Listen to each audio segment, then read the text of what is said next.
Action.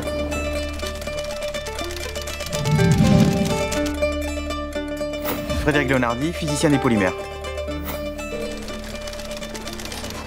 Je suis physicien des matériaux plastiques, des polymères, c'est-à-dire qu'à partir de matériaux biosourcés, j'essaie d'obtenir des matériaux composites également biosourcés et biodégradables surtout, et qui sont différents des matériaux que vous connaissez tous, qui sont des matériaux pétrosourcés, parce que ces matériaux-là, ils ont un impact sur l'environnement.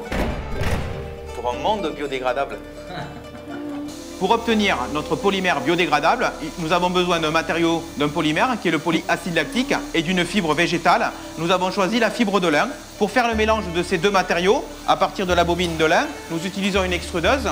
Le polymère est mis dans la trémie, monté à une température de 195 degrés. Et nous avons le polymère ici qui vient gainer la fibre de lin. Nous obtenons finalement un matériau dans lequel le polymère est à l'extérieur et la fibre de lin est à l'intérieur. Il nous suffit ensuite de le couper pour pouvoir le retransformer dans la forme que nous avons besoin pour nos projets. C'est bon pour vous?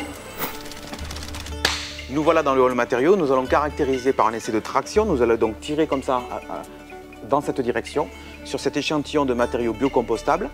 Pour cela, nous positionnons l'échantillon à l'intérieur des mâchoires mécaniques. Ensuite, nous utilisons le logiciel pour rentrer les paramètres de l'essai et nous pouvons voir la courbe se tracer en fonction du temps, la force en fonction de l'allongement et nous allons détecter la rupture de l'échantillon assez rapidement sur ce type d'échantillon aux alentours de 3 mm d'allongement pour une force de 160 kg. Ça ira? Après avoir testé les propriétés mécaniques, j'ai choisi de l'utiliser dans un projet appliqué qui est un avion radio-télécommandé biodégradable et spécifiquement dans la partie de volet de direction, car ce matériau a des propriétés de déformation beaucoup plus importantes que le bois que vous voyez que nous avons aussi utilisé. Nous avons bien avancé le projet et projetons assez rapidement de faire les premiers essais en vol.